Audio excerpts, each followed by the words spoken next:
jamhuuriyadda gudoomiyaha golaha shacabka gudoomiye ku-xigeenka aqalka sare gudoomiyaha ahna duqa caasimadda Sheekh Yuusuf xubnaha labada aqal xubnaha golaha wasiirada saraakiisha marti sharafta diblomaasiyiinta iyo dhammaan kooxaha fanka nala joogta kulligiin waan salaamayaa assalaamu calaykum waraxmatullaahi wabarakaatu salaan kadib caawa waa habeen farxadeed oo aan xusuusanayno maalmo hore inoo soo maray oo aad u qurux badnaa waxaan leeyahay dhammaantiin hambalyo meel kastoo ay joogaan dadkeennu waxaan leeyahay mar kale hambalyo sanad guurada 64aad ee xorriyadda iyo midnimada jamhuuriyadda Soomaaliyeed mar kale waxaan leeyahay hambalyo ka soo kabashada burburkii dowladnimadeena ku dhacay oo maanta aad markhaati ka yihiin ama dhammaan la wada og yahay in shacabkeenu ay ku waabariisteen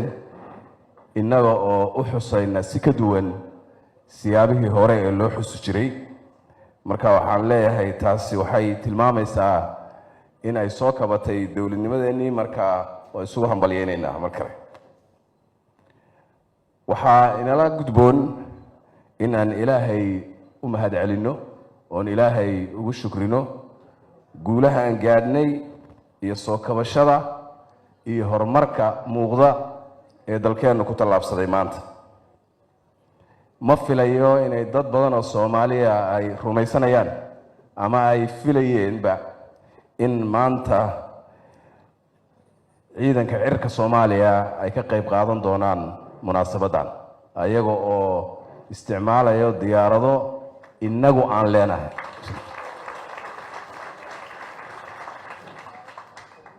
waa sharaf iyo karaamo iyo horumar marka inaan ilaahay marka hore ku shukrino ayaa waajib nagu ah maxaa jira ilaahay wuxuu yiri la in shakartum la aziidannakum haddii aad igu shukridaan waan idin badin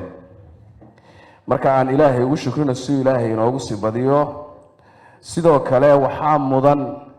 in lagu shukriyo oo loo mahadiyo dadkii horseeday in guulahaas la gaaro oo ugu horeeyo madaxweynaha jamhuuriyadda waxaa laynaga rabaa in aynaan inkirin inaynaan qarin inkiraad iyo qarin midna inaynaan ku samayn guulaha la gaaray ee ilaahay uu ina makaniyey ee ilaahayna siiyey ee aynu maanta ku noolaynana caasimadan oo maanta markhaati laga wadayahay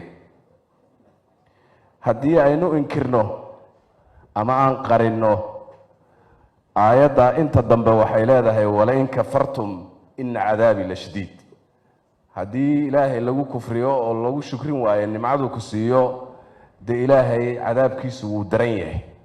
marka shukri baa inagu waajibay haddaan nahay dadka Soomaaliyeed muxaafid iyo mucaarid qof kasta oo Soomaaliya meeshaan shalay joognay daraad joognay ama 34 sano kadib maanta inaan halkan taagannahay waa guul aad u weyn yaynaan inkirin taas waa intaas walaalayaal kowda luuliyo waxay ku suntan tahay laba micno oo aad u waaweyn mid waxa weeye waa gobonimo iyo xorriyad iyo calankii Soomaaliyeed oo la taagay dhul Soomaaliyeed laga taagay midna waa midnimo oo ay dadka Soomaaliyeed ku midoobeen jamhuuriyadda Soomaaliyeed labadaas arrimood ayaa muhiim ah gobnimadii la gaaray runtii maanta waxaynu aragnaa ummad sideedaba baahan oo gacmaha u horsanaysa bani aadam kale gob ma ah gobnimadeeda waxaa ku jira dhaawac baa ku jira waa midkii uu doodaan lahaa micnuhu waa dhiggaa lama barye ceeb ka dhowrsada macnaha inaad dhiggaa barido oo aad gacan hoorsato waa ceeb marka sidaasay awowyadeen u yaqaaneen sidaasay dadka xorta ahi gobnimada u yaqaanaan laakiin qof tuugsanaya oo gacmaha hoorsanayay gobnimadiisu ma dhammaystirna waa qodob waxaa runtii ayadana isweydiin leh dal ummad ay la ildaran argagixiso iyo khawaarij la ildaran burcadbadeed gob ma aha gob buuxda ma aha waxaan ayadana ummad la ilxun dagaallo sokeeye waxa loo yaqaano oo jaahili ah dagaallo jaahiliya maxay u tahay alqaatilu waalmaqtuul fi nnaar ka dila iyo kala dilaba waa ahlu naar labaduba ay yihiin oo aynu isku dilaynaay ummad sidaas caado ka dhigatay oo dhiigga ku qubaysatay gob ma aha ummad xuduudaheedu baylaha yihiin oo aan xuduudaheeda ilaashan karin gob ma aha ummad boqolkiiba 70 ciyaalkeeda waxbarashada gaaray aysan iskuulle aadin ee ay bannaanka carrada ay ku ciyaarayaan gob ma aha intaasoo dhani waxay inooga baahan tahay inaan keenna inooga baahan tahay maxaa ugu horeeya inaan ka gudubno baryada oon inagu isku filaano ayay gobnimada ku jirtaa inaan khawaarijta iska xorayno oon burcadbadeeda iska xorayno ayay gobnimadeenu ku jirtaa in aan qabaa'ilka dagaalamaya dagaalka la joojiyo oo dhiigga la cabaya ee muslimka la joojiyo ayay gobnimadu ku jirtaa midnimay gobnimo ku jirtaa in aan dadkeenna wax barno ayay gobnimo ku jirtaa oo jahliga ka baxnay gobnimo ku jirtaa intaa jirta cagsigeed ayay ku jirtaa gobnimada waxay gobnimadu ku jirtaa inaan ka faa'iidaysano resourceka ilaahayna siiyey xoolaheenna beeraheenna kalluunkeenna enerjigeenna macdanteenna mineralkeenna waxaa ilaahay inoo buuxiyey ee adduunka laga leeyahay inaan ka faa'iidaysano locationka istaraatiijiga ilaahay ina dejiyey ee billioniska laga sameeyo inaan ka faa'iidaysano ayay gobnimadu ku jirtaa intaasoo dhan markaan xaqiijinno oo aan ka shaqayno ayaynu gaadhaynaa himilooyinkii laga lahaa xorriyadda iyo midnimada 1960 intaas intay maqan yihiin xorriyaddu way kala dhantaalan tahay gobnimadu way dhantaalan tahay midnimaduna way dhantaalan tahay maanta waxaan u taaganahay marka inaan xaqiijinno intaa aan sheegayno mid walba waa la bilaabay waad ogtihiin dagaalkii argagixisadu u socdaa jahliga in laga dagaalamo oo dadkeenna wax la baro way socotaa waxaan rabaa mudane madaxweyne inaan halkan aan ummadda Soomaaliyeed uga bishaareeyo berri sidaad ogtihiin jumcadii la soo dhaafay waxaa soo gabagaboobay imtixaankii shahaadiga ahaa ee dugsiyada sare oo si habsami leh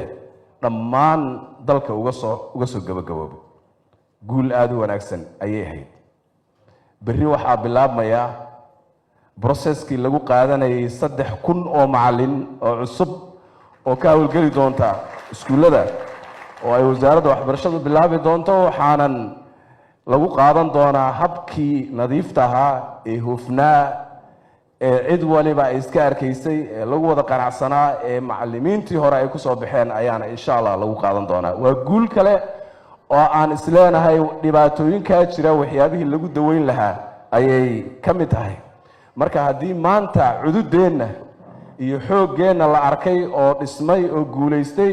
cududeenna kale oo berrinay noo bilaabanayso oo waxbarashadii ayadana guulaha laga gaaray ayay ka mid tahay walaalayaal waxaan kusoo gabagabeynayaa dadka Soomaaliyeed haddaynu kala maqnayn muddo maynaan kala raysanin waa isu darsannay ma kala raysanayno waa isu darsanaynaa waa isu baahannahay waxa adiga ka maqan anaa haya waxa aniga iga maqanna aday kugu jiraan yaynaan kala fiigin oo deedna marka dambe yaan midba gaar loo cunin sidii xikmadii ahayd ukiltu yawma ukila thawrul abyad maalintii dibiga cad la cunayay baa ana lay cunay yaynaan u fafakan mudane madaxweyne khudbad adiga iskale oo mahadsantihiin dhammaantiin waxaan madaxweyne hortaada ugu mahadcelinayaa guddiga qabanqaabada maalmaha xorriyadda oo uu guddoomiyaha ka yahay wasiirka arrimaha gudaha wasiir cali xoosh oo uu si weyn uga dhex muuqdaan rag odayaal oo waaweyn oo khibraddii ay lahaayeen runtii maanta aada ogeydeen sida looga faa'iidaystay iyo sida ay hawshaas u xaqiijiyeen wasiir maareeye generaal bashiir goobe iyo cabdiraxmaan cadaala